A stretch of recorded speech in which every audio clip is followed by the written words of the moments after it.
Welcome to the Business Boys Talkin Business Virtual Power Lunch. Please welcome your hosts, Tyler Price and Brian Magleby.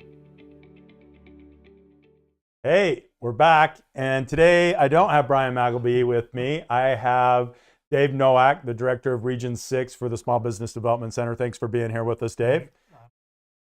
Filling in. I always enjoy it. Yeah, good. And we've had Dave on a few times. Brian is shoveling snow in Hawaii. They apparently needed someone to go shovel snow, and might as well go to Hawaii to do that. And enjoying some time on a beach, good for him. And I don't know that I appreciated his phone call this morning as I was freezing, but I still like Brian a lot. So, hey, last week we had Johnny Fisher, and Johnny's doing great things with local businesses and home health hospice type businesses and other things. He's done some great things for the city of Pocatello. We're very grateful that Johnny came up and visited with us. But before we get going about today, there's a couple of things. We want to first recognize our sponsors, BBSI. If you have any sort of needs for HR, payroll, trainings, exit strategies, I mean, these men and women do an amazing job of helping businesses from the beginning to the end, and just can't speak highly enough of the help that you can receive, and we're grateful for BBSI. Also, Volpine Marketing, they help our website and make sure that things are connected on the back end so that our show goes out to the universe. And we're very grateful for Ryan Joseph and all those at Volpine Marketing for their efforts. New Line Media with Tyson. Tyson runs this show here. If you have any sort of needs for video, whether that's on the grounds or drone or live streaming, anything, Tyson at New Line Media is your guy. And then the best kept secrets in Idaho is what I refer to them as, with the Small Business Development Center and the Idaho Innovation Center. And everybody here makes it so that Brian and I every week can come on and ramble for 30 minutes with cool people in our area. Yeah. It's been fun to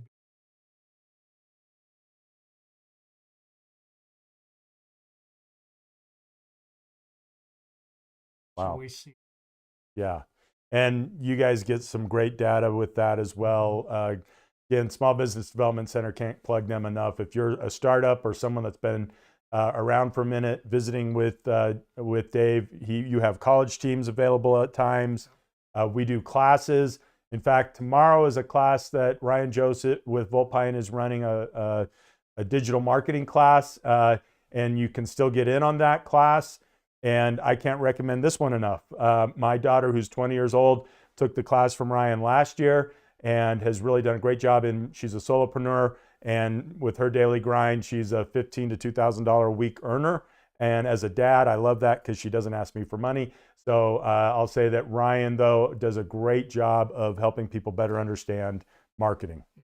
One of the things essential, even if find out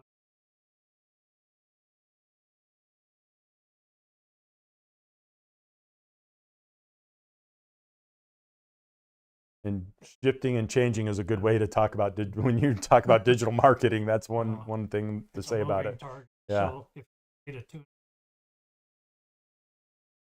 Yep. And they also have do it for you model in addition to do it yourself, but just can't speak highly enough of Ryan and his group there at Volpine.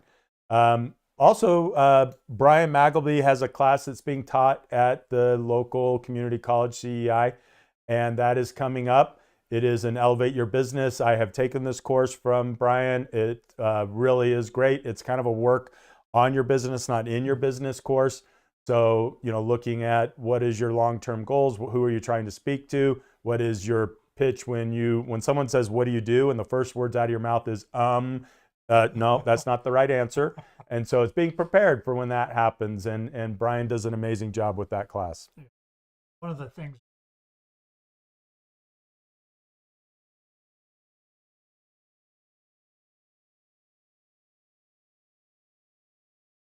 Mm-hmm.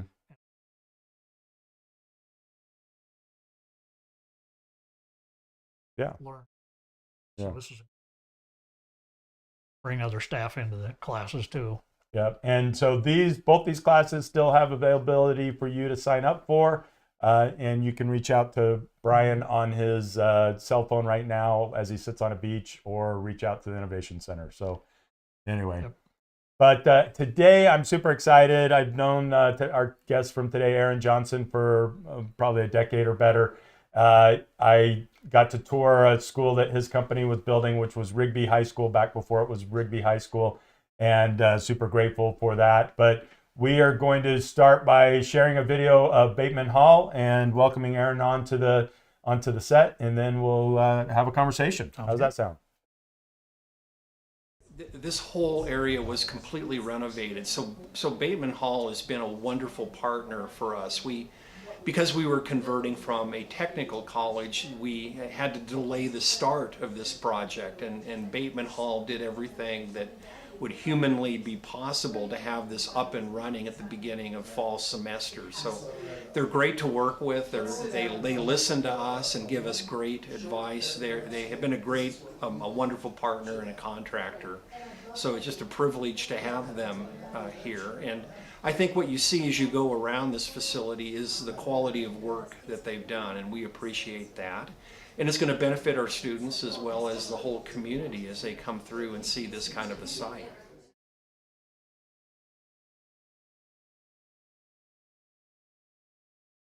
I think we're on. There we go. Bateman-HALL, building buildings, right? Well, before we start talking about that, and great, because that is an amazing facility that the doctor was just talking about. But before we start talking about that, you're a pro golfer. Head-to-head, can you take Tiger Woods? No. Oh, I don't know about Not that. quite. Maybe right now. Maybe right now. Any given day, right? That's why they still play the game. Well, my pro golfing career was about 30 years Yeah, ago. So yeah. Well, yeah. I've Anyway. declined since then. Okay. Well, I still, my money's on you when that happens. Thanks. But so Bateman-HALL, you guys build really amazing stuff. You did the renovation and addition on at the museum right down here. You've done some work for the community college. You've built some of the local schools, and you're just doing cool stuff like that. So how does that, what are you seeing? Because before you guys were kind of Western states, but what are you seeing now in the trajectory of Bateman-HALL, in where you're going, and how is building going? No, first of all, thanks for having me Yeah, on. grateful. You know, the 5-year window strategic plan, or what you might think of goals in that, changes a lot in our industry. You know, sometimes we feel like we're hanging on, but we try to stay, you know, true to the values that we've established and our mission statement, and then we kind of take the ride and see where we go. You know, in the days when when the big box market was just raging in 2005, 6, 7, that was all of our work was out of state. Walmart, Fred Meyer, Home Depot, Lowe's, those kind of Big clients. stores, yeah. Yeah, big stores. And we did a number of schools and local work as well. But then in 2009, that changed. We still do a lot of big box work, but not nearly our majority is not big box work anymore. Hobby Lobby, Fred Meyer, we still do a lot of work for them in the Western United States. But we really have shrunk our footprint a little bit, only because we can. We work a lot more in the local area. We did the Melaleuca building, which was a wonderful experience. It was absolutely, we were treated great. Great. That was a super project. We did the Rigby High School and those kind of projects after the big box kind of collapsed. So we have kind of reinvented ourselves. We're looking a lot more at the local area. We still do a lot of fuel center work throughout the Western United States for various companies. And we still do our share of school work and retail. And our favorite type of work is working with local people. Like you mentioned, the Museum of Idaho. We've worked a lot with Doug Andrus Distributing and Melaleuca and Idaho Packaging, those kind of companies, which has been just a wonderful experience to work with people that you see every day, right, as friends too. Question I've got for you, Sure. Aaron. If somebody came up to you and they said, "Hey, what's your unique value proposition? How do you differentiate other construction companies of the magnitude Right. you guys are?" Well, we're kind of a small fish in a big pond in the national market, but we've been around a long time. We have very conservative values. We focus our efforts just on construction. We don't try to diversify into, some companies will do a lot of speculative work and get into equity type work, and we We just don't do that. We get it, we work on projects that let the developers do their job, and we do the building. And so we don't take a lot of risks like that. But we are financially sound, so we are capable of doing the large projects like a Melaleuca and the high schools and things like that. But there aren't that many large projects in that type in this area. So we do our footprint really is in the $1 million to maybe $5 million market. But we are the one that differentiates us from those others that we compete with in that market is we can do the big jobs. We can do the $80 million jobs because of our financial security. But I'd say the two things that set us apart, maybe, probably other companies would say the same thing, but one of them is we're not looking for one project to be our windfall, our retirement. Right. It's one project at a time. So it's really relationship building is what we're looking at. Each project's important, but it's only important if we can keep the relationship going. Yeah. And then the other one is we will not leave a project. Even if things aren't going great and things are tough, we won't leave that project. We won't leave that owner hanging out, even if it costs some pocket money.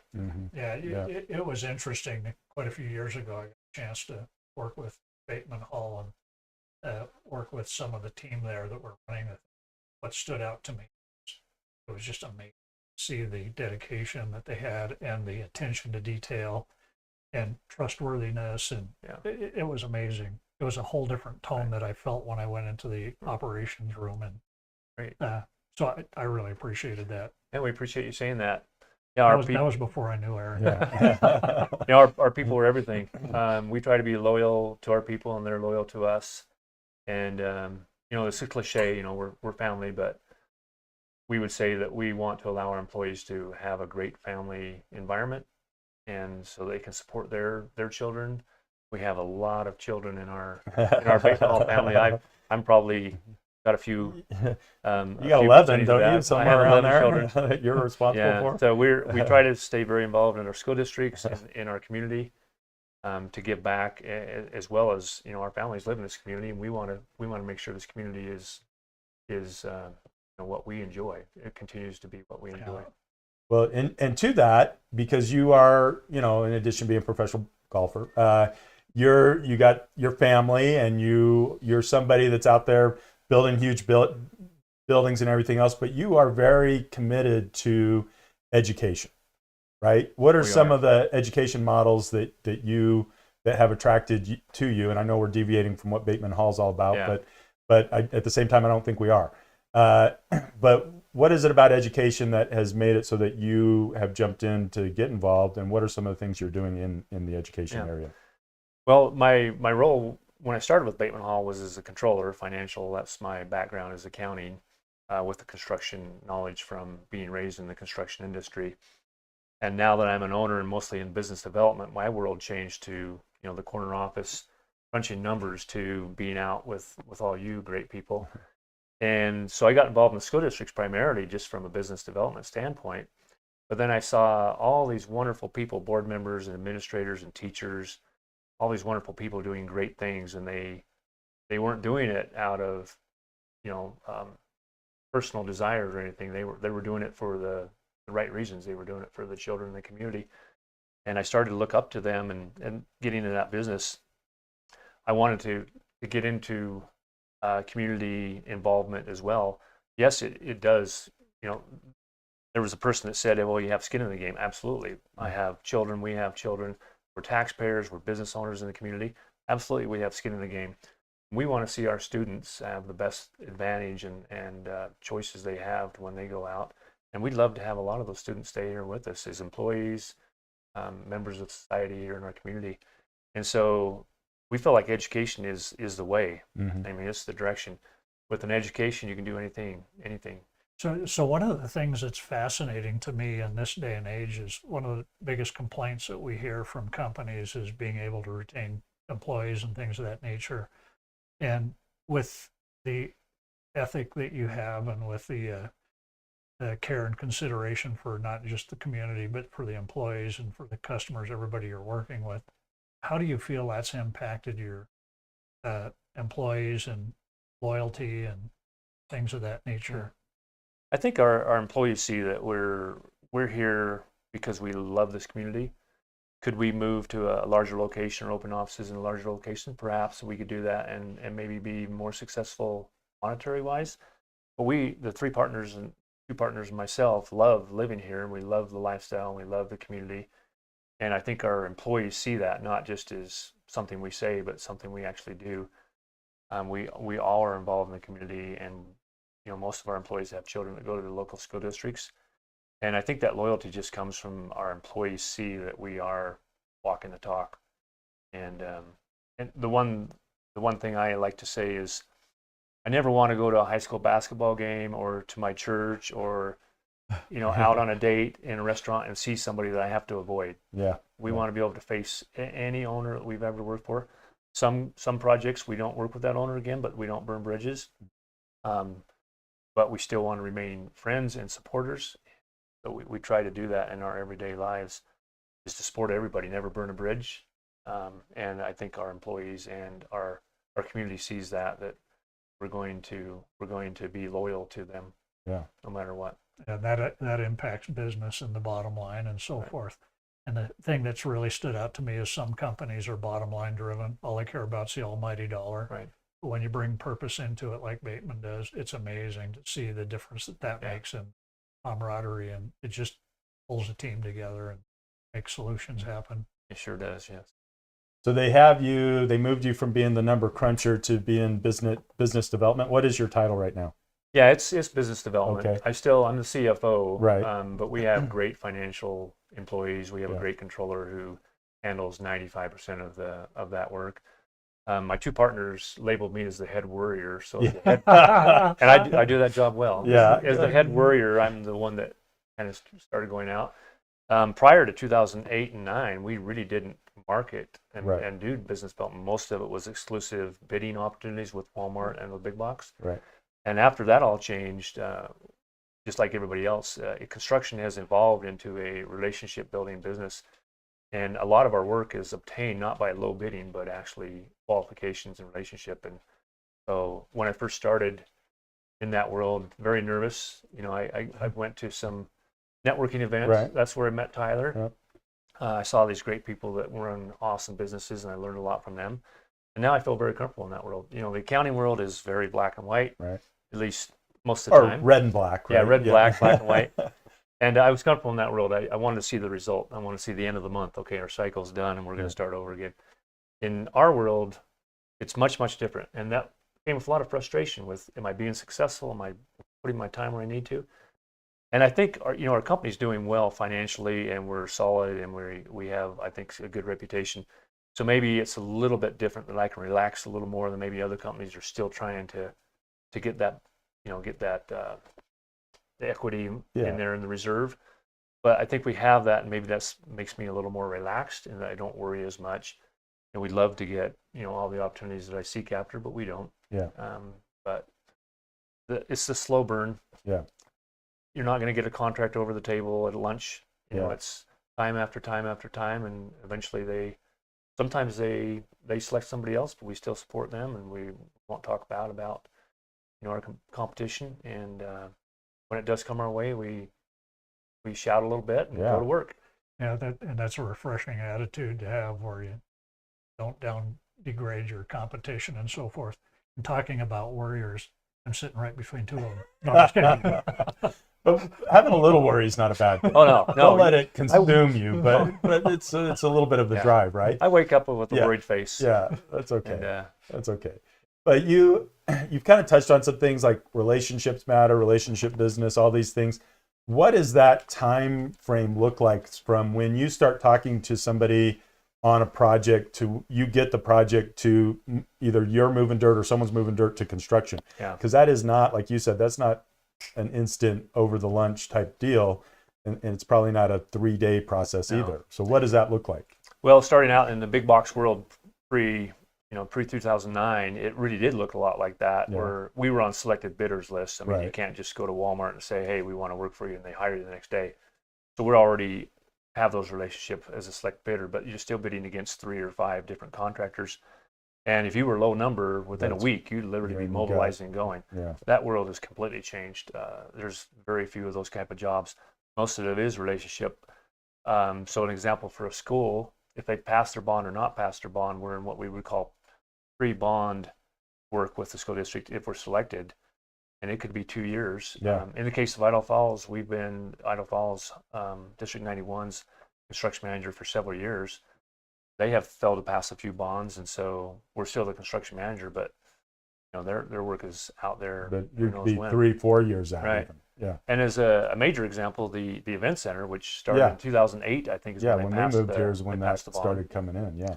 We got hired, I believe, in 2015 or 16 as Yeah. their construction manager, and it was a good 4 or 5 years before we really started doing any construction. Yeah.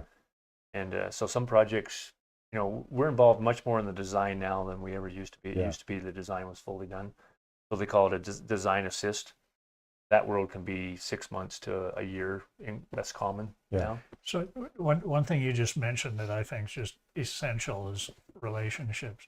How do you manage your relationships, and what type of an impact do you feel that has?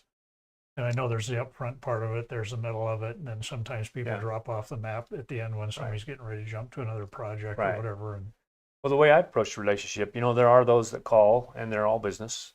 They're out of state, wherever, developer, whatever, and it's business from the beginning. There are some friendships that develop out of there. We're working with a California developer, Wow. great people. Yeah. I would say we've established friendships with them. We have mutual trust. But for the most part, our local relationships, it really comes from this slow, again, I call it the slow burn.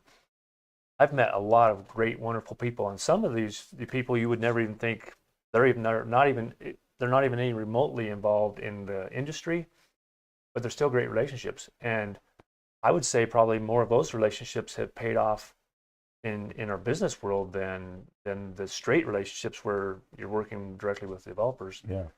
But just building relationships and friendships. If you approach it as you're wanting a return, you know, the old saying is if you give one, you'll get 10 in return.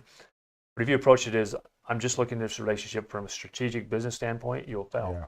They'll see through that. To me, it's a friendship, and like with Tyler, we've created a bond and a friendship bond. Will we work with Tyler ever? Who knows? Yeah. But those opportunities come from just natural friendships and extensions of our love for people. And probably some things I would imagine you see is that with some of those relationships that aren't going to generate contracts, it probably rubs off in some way, or hey, I know somebody. That's exactly They right. Yeah. validate you. You've been doing this a little bit. Yeah. Yeah, that's exactly right. You never know where a relationship's success is gonna come from. I know when I drive around and I see projects being built and it has a Bateman-HALL sign up there, that gives, for whatever reason, that gives me a little pride. It's like, oh, that's my buddy Aaron. It's just out there killing it again. Appreciate So, that. Yeah. So anyway, that's cool. Maybe some X's and O's in business. We've had a real long run, probably 8 years plus, of keeping interest rates low, maybe even artificially low, right? That will change. It's got to at some point. What does that do to you guys as that's looming on the horizon? Yeah. Well, we're not trying to outguess the Right. economists or the Fed. Yeah. I do see that. I only see the way out is interest rates have got to rise so costs can be tempered. Right. Because costs have got to be tempered. Yeah. We cannot keep up to the cost. Developers that are leasing properties, the leases can't raise fast enough for the construction prices. There has to be a correction. And generally that correction is higher interest rates to temper the economy. Although this is a very strange environment, Yeah. there really isn't a lot of historical data to support what's going on. Yeah.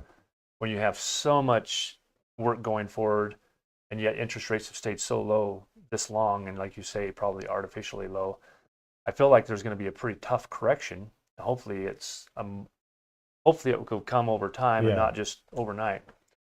But that would change a lot. Right now we have so many business owners and developers that want to get work done. Budgets are probably the primary reason why they table a project. Mm-hmm. Interest rates could change the construction cost, but then that comes with mortgages. Yeah.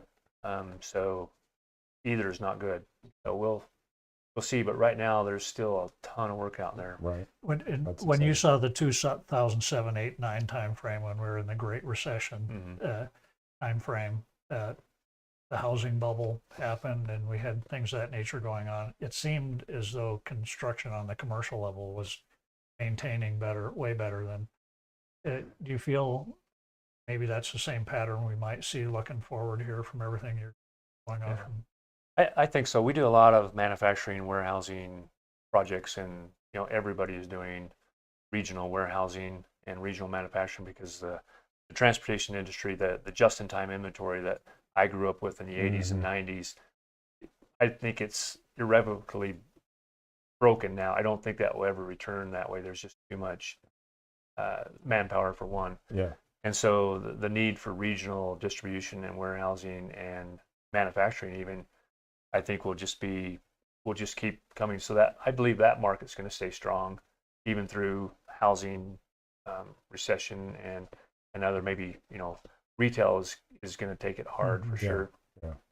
But I believe manufacturing and transportation and healthcare is going to stay very strong. We dabble in healthcare, but we've not, we don't primarily look in healthcare, but we still, would love to do projects in the healthcare industry. But those two, I think, will stay strong even through whatever's going to happen. Yeah. Well, and I think it's good to have your local presence become stronger, because Idaho Falls, when something happens, it's not going to happen here first, right? It'll happen in some of the major metropolitan areas possibly, but I still think commercial real estate will move forward at some level. And who knows? I can't sit here and act like I know what I'm talking about, but it's something though that you don't want to get caught up in being in a position where you have too much inventory or whatever. Right. When this happens. Yeah. Well, there's still big demand for inventory right now. Yeah. On the commercial office, retail, and the housing for sure. Although things change pretty quickly. You think, well, we don't see an end in sight, but there always is. And you're right. We have the luxury of being able to see what some other parts of the nation will start going through, and then we'll follow that. So we do have some predictability there to where we're not, there's still places out there where we are big advantage in lease prices and mortgage interest, in competition for services, where we'll see that come to a head much quicker in other areas. So it does give us time to kind of predict that. Yeah, and another area that we're seeing a lot of issues in is supply chain. And with commercial construction, I can only imagine you guys are feeling that as well. Yep. Up in Rexburg, we have a fast food restaurant that was going to be built last year, and they still haven't built it because they can't get electronics, cash register type machines, and then cooking ranges and so forth to plug into the commercial. So they're still on hold, and they don't even know when they're going. How's that impacting your end of things? Yeah, that along with budgets are the two main things that are really making projects tough in our industry. We used to be able to predict pretty close to what the time frames were for a product like windows or decking or doors, overhead doors, or one they're way out there. Now it's just unpredictable. You just never know what's going to catch you. So we try to keep our ear to the market with our subcontractors that are great.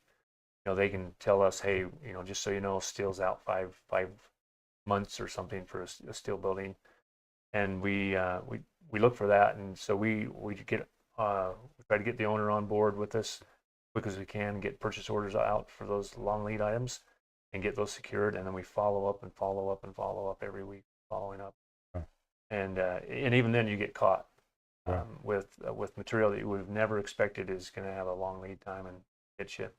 We try to manage that, and the owners and developers have been wonderful and working with us. Nobody wants to beat each other over the head. It just won't do anything. It won't do any good. You can't squeeze that steel decking if it's not there. And so, but I think it's been good to have good relationships so that they do understand and work with you. And but it's been tough. Those are the two biggest things. I'm real interested in that angle because we're seeing a lot of impact for businesses in that way. I was down in St. George and went through some construction sites down there.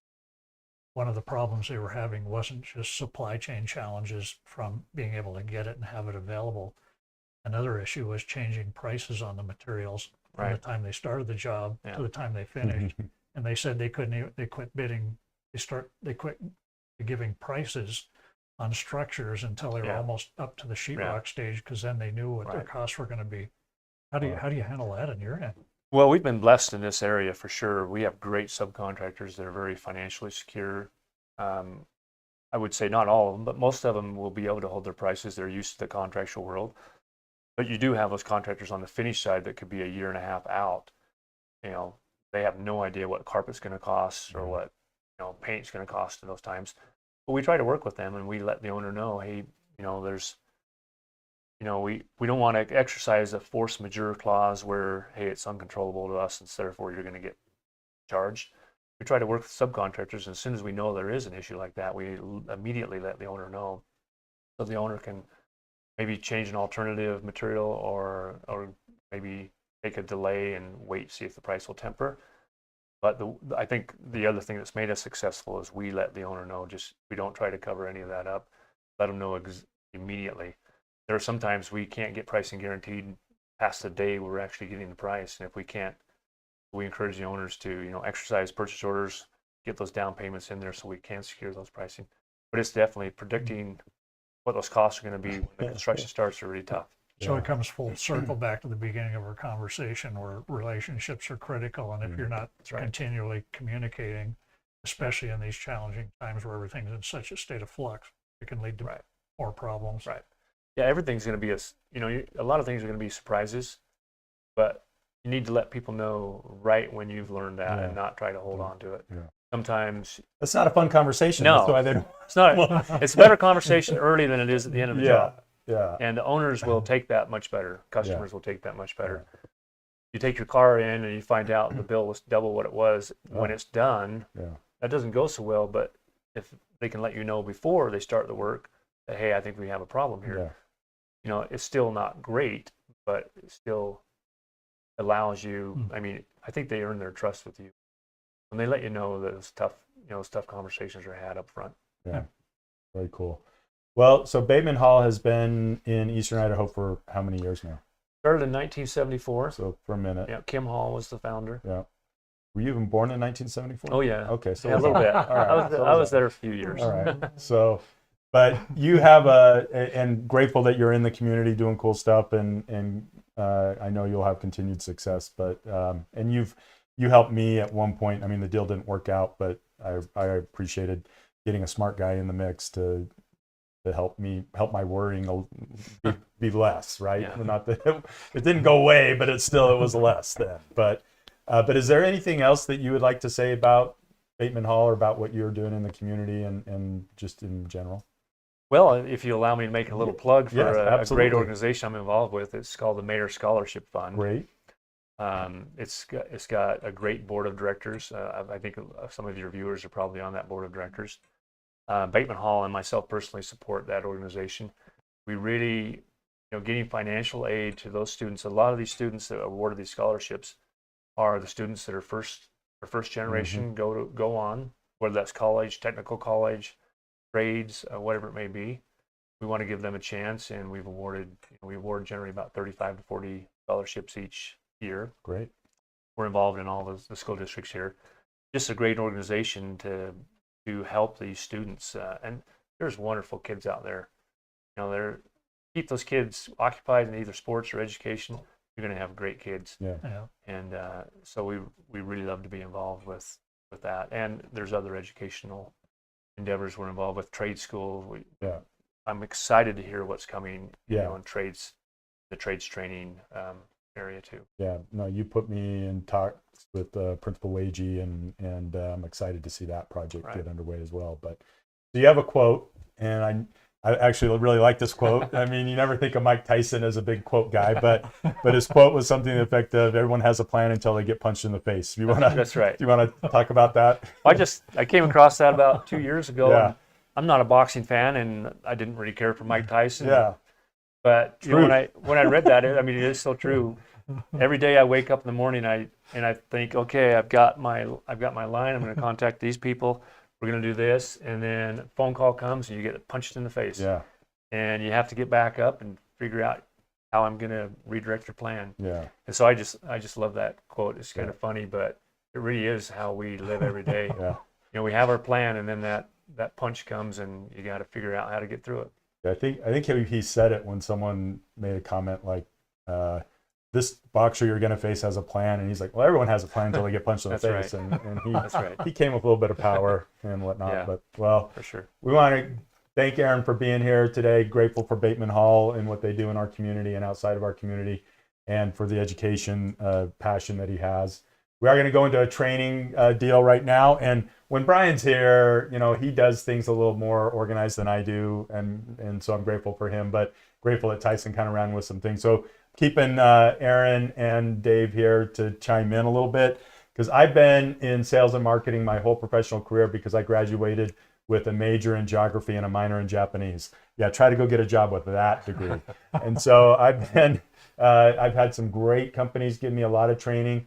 I've had the Ford Motor Company, I had Gateway Computers, I had Franklin Covey, and from a lot of those types of companies, I was able with my wife to go out and do our own thing. But for me, sales is a process, and for you, that process can be several years, right? Right. But for a sale to occur, and I don't care what business you're in, I believe that what we're going to talk briefly about and look for, again, to chime in. First, we have to generate a lead. How do you even generate a lead for what you're doing? Other than, I mean, you're out there building relationships and you got friends and stuff, but how do you find new business? I'm just asking that question. Generally, that comes from relationships that I've built. Okay. You know, might get a phone call from a business friend and said, "Hey, are you aware that so-and-so is looking at this area? I know somebody there if you want to give you a reference." Yeah. Sometimes generally, if we read it, nothing against the media, but if you read it in the paper, you hear it on the news, it's too late. Yeah. Those leads are generated way that way business early, is already, and it generally just comes from friendships and relationships. Yeah. It really does. But a lead is generated, right? Right. And we have to look at our leads, because I look at my lead, I know how much gross revenue transaction is. Your gross revenue transaction is a little bit, right? Like upwards, you mentioned $80 million project. Yeah, we have large transactions, but much fewer than a retail Right. would be. Right. And that makes those large transactions that much more important, because we don't grow by 5% or 10% in like the retail would maybe. We grow by 100%, or we lose by 50% or whatever. Right. And so our volatility is much, much higher. So those leads are very, very important. Yeah. So I love the fact you just said that they're very, very important, because at my business, sometimes, and they don't do it anymore, sometimes the people that are on the front end talking to people that are inquiring would write it on a sticky note and hand it to me. And let me tell you, I don't even know where my car keys are right now. So I politely, I nicely said, don't ever do that.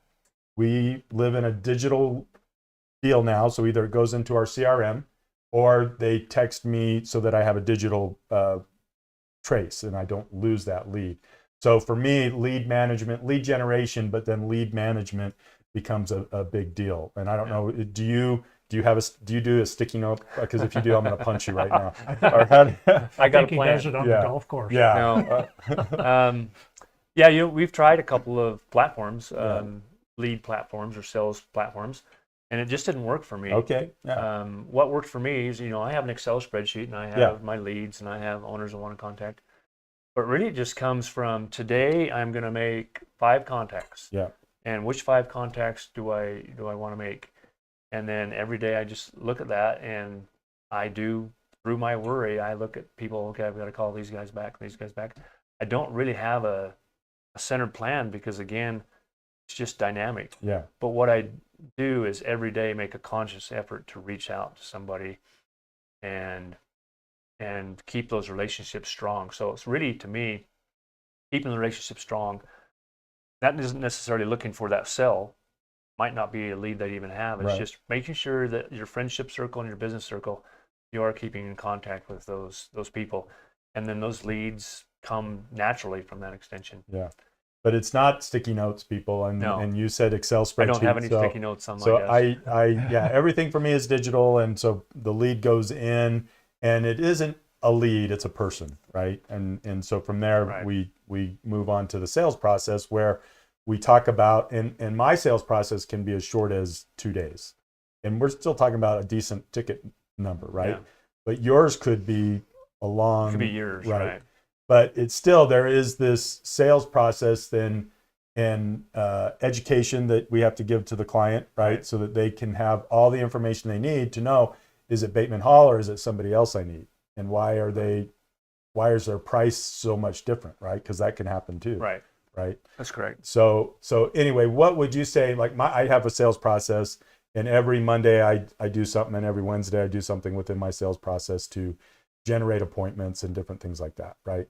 So what is your sales process? Because you mentioned that you're going to talk to at least 5 people every single day. Is that your sales process then? No, I generally look at that each morning. You know, some mornings I might have 5 or 6 owner meetings, you know, development meetings, and that's a successful day if I can get through those 5 or 6 meetings and the outcome was good.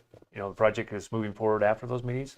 That's great. Sometimes it is just lead generation for that day.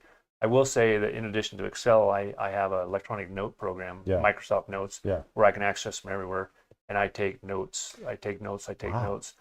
And before I call anybody, I definitely read through those notes because it's, you know, something might be how's your family, it might be, you know, something they did that, you know, they really are excited to talk about. Yeah. Make sure that you're aware of those things so that the friendship can continue as well. Yeah, there's a thing in marketing that I refer to called congruence. Does it make logical sense and does it feel right? And probably with your relationships, I imagine instead of just logically, I need to contact 5 people, you're following the inner compass, the feelings that you have about things. That's exactly right. And I imagine that I'm hearing that that's probably an important thing you do that doesn't get articulated all the time. I've tried the formal method with, you know, the Salesforce type programs where you're doing predictabilities and all that.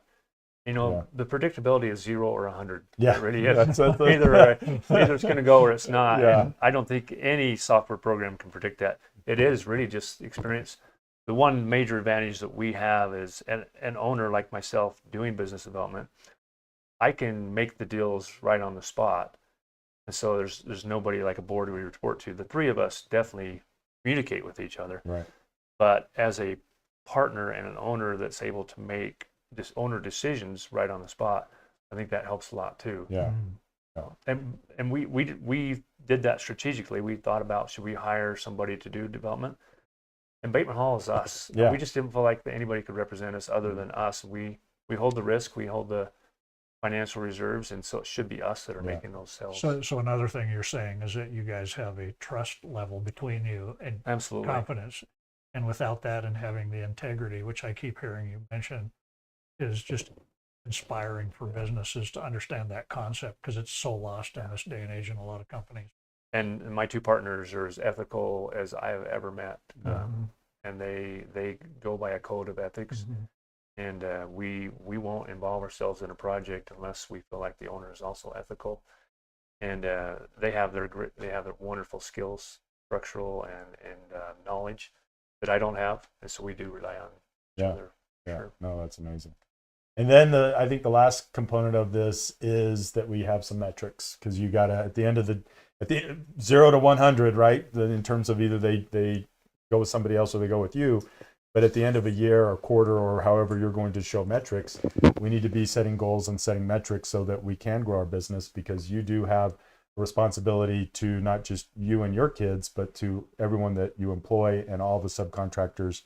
And if you're not hitting numbers and doing things, that's going to impact their life too. Yeah.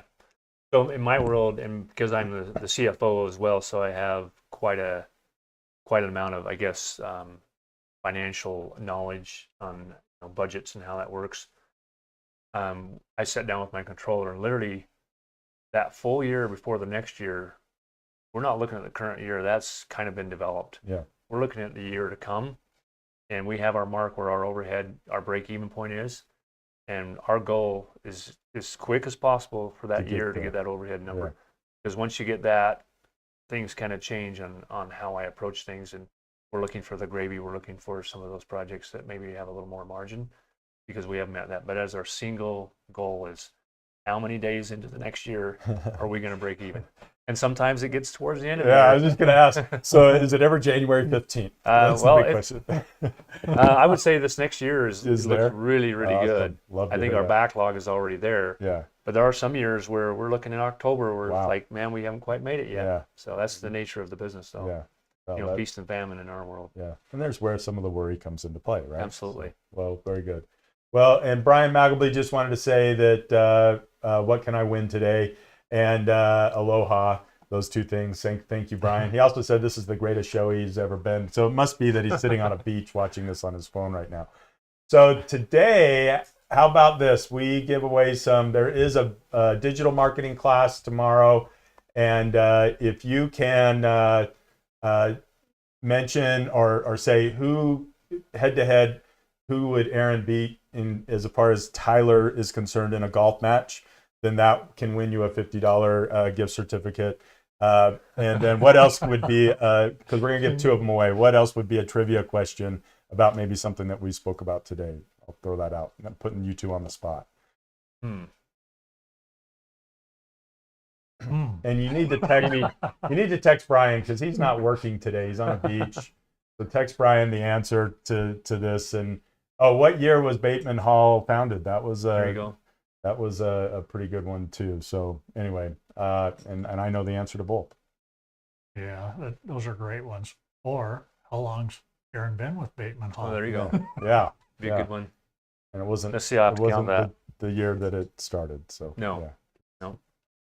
Anyway, well, we're super grateful that Aaron took time out of his day. We're grateful for what Bateman-HALL not only does in terms of construction for the area, but in terms of giving back in education.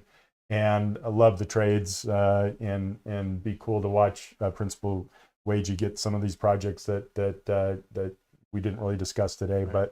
And grateful that Dave sat in as well. If you need help in your business, check out the SBDC. If you're needing a group of college kids to work on a project, contact Dave. He has those available usually, but right now I think you're pretty full. But anyway, and grateful for Brian and what he does at the Innovation Center. Anybody have closing remarks? Appreciate you having me. Yeah, grateful you're here. With that, we'll call it done. And Brian, don't get a sunburn. Idaho Innovation Center, taking your business to the next level. The Idaho Innovation Center is a business incubator located in eastern Idaho, providing resources to companies where entrepreneurs can confidently and aggressively start and grow their small business through collaboration, education, mentoring, and shared resources.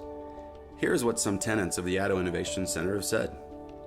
The classes they hold at the Idaho Innovation Center have proven to be invaluable for my business and its growth. The Idaho Innovation Center has given my business the support when needed in areas of business strategy, marketing, networking, and growth opportunities. An innovative tenant said, "The training and mentoring has helped us accomplish things we would never have done on our own. Thank you." And a technology client said, "The Idaho Innovation Center has been a perfect partner for our startup. The staff is focused on taking business to the next level, and we have." And finally, I would recommend the Idaho Innovation Center as the best resource to either start or grow your business in eastern Idaho. The Idaho Innovation Center, stimulating entrepreneurial spirit and innovation through business growth and development in eastern Idaho. At the Idaho Innovation Center, entrepreneurs can confidently grow their business through networking and educational opportunities with experienced business professionals. There is access to many free amenities, including one-on-one business mentoring and advising through the Small Business Development Center, conference room usage, and reception services. Everything we do at the Idaho Innovation Center is designed to help keep costs down and energy up for growth-oriented businesses. Let the Idaho Innovation Center take your business to the next level.